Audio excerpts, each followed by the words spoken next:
Good morning, students. It's Nazia Begum here, welcoming you all in today's lecture.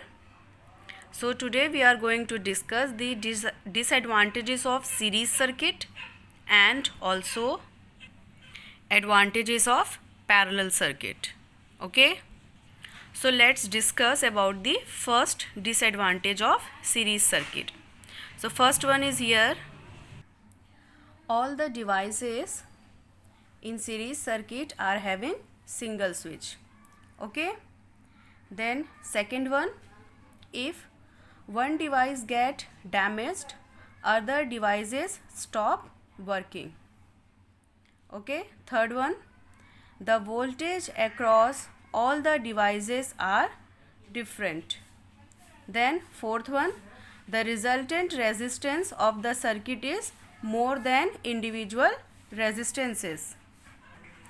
You all might wondering that the 4 points which I have read now, why are they disadvantages? So let us understand this by the diagram. Okay, so let us understand about the disadvantages. First one, we have studied that all the devices are having single switch. So here you can see all the devices are connected in series and only one switch is provided here. Okay, so what happen, suppose we provide one switch here, है ना? Then what happen, when this switch is on, all the devices will work, and when the switch is off, no device will work. If suppose we want only R1 to work and R2 and R3 we don't want to work, so you might be thinking that we can do one thing, that we put one switch here, one switch here, one switch here, like that. But student, if suppose we put switches here also, then what happen, if one switch is off, okay, so the circuit will not be completed, and that's why the current will not flow. If in series circuit we put more than one switches, and if any one switch is off, then also the circuit will not complete. Okay, so no device will work. It means that if we want only one or only two devices to work and other devices not to work, it is not possible in series combination. So suppose if in your home many devices are there, like fan, lights, cooler, AC, refrigerator, etc. So suppose if you switch on one thing and all the device will start working, so it is not okay, it is not beneficial for you.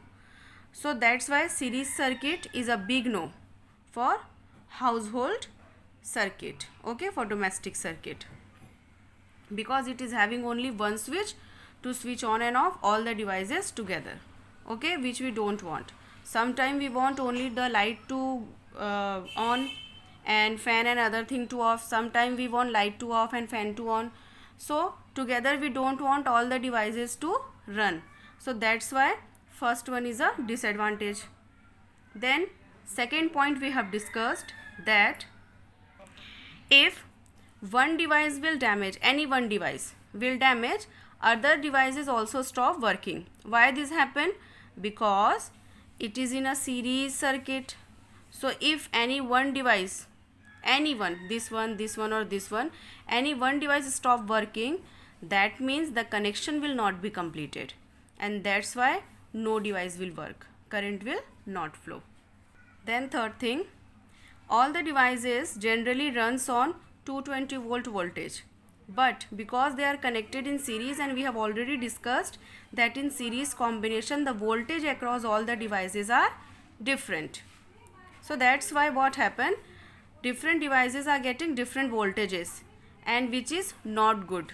Okay, all the devices need a particular voltage, but in series circuit they all are having different voltages, so they will not run properly, or if we run the devices in this manner, they will get damaged also.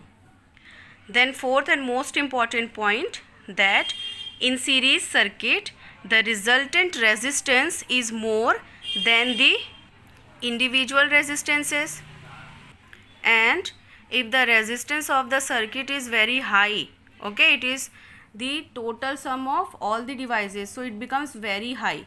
So much amount of energy will be wasted, okay, because if there will be high resistance, current will not flow properly, and whatever energy we will give through the power source, a very large amount of that energy will be wasted because of high resistance, okay. Now let us read the advantages of parallel circuit. So first one, the device connected in parallel circuit have individual switches. Second, if one device stop working, there will be no effect on other devices. Third, the voltage across all the devices is same. And fourth one, the resultant resistance of the circuit is less than the least individual resistance. So you can see all these 4 points are exactly opposite to the disadvantages of series circuit one, okay. Now let us understand through the diagram that why these are the advantages. So the first point was that in parallel combination all the devices are having different switches. Suppose we put one switch here and one switch here, okay. Suppose if we want only R2 to work and R1 and R3 to be off, so what we do, we don't close the key at R1 and R3, that keys will be open, that means switch is off, and only this switch will be on, R21, then also the circuit will be completed. You can see here the circuit is passing through all the 3 devices, like this to R1, okay, then this circuit is passing through R2, and the same circuit is passing through R3 also. So because they are in parallel, so if any one device or 2 devices are not working, then also the current can flow through the third device. So that means here in parallel combination the devices can have separate switches. Then the second point, if any one device got damaged, then also the circuit will not break for other devices. If suppose R1 stop working, but current can pass through R1 and R3. If R2 stop working, current can pass through R1 and R3. So like that, if any one device stop working, it will not affect the other devices.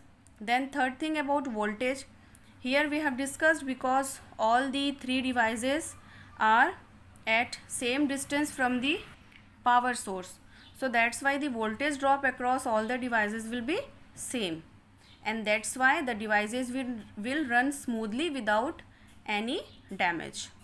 Then fourth point, that the total resistance in the parallel combination is less than the least individual resistance, okay.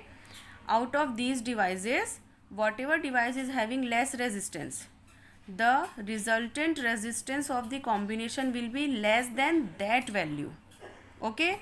So in parallel combination, the resistance in the circuit, because of the devices, the resistance in the circuit is very less, and that's why because of less resistance is here, so there will be no loss of energy, okay. Whatever energy, whatever potential difference we are applying from here, most of the amount are converted in current, okay.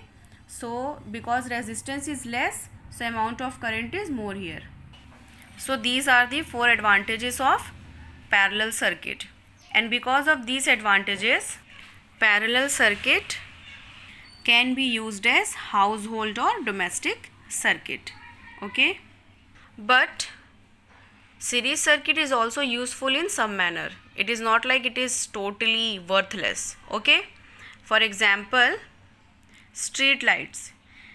In street, lights are there, so many lights are there, so it is very tough to switch them on and off separately.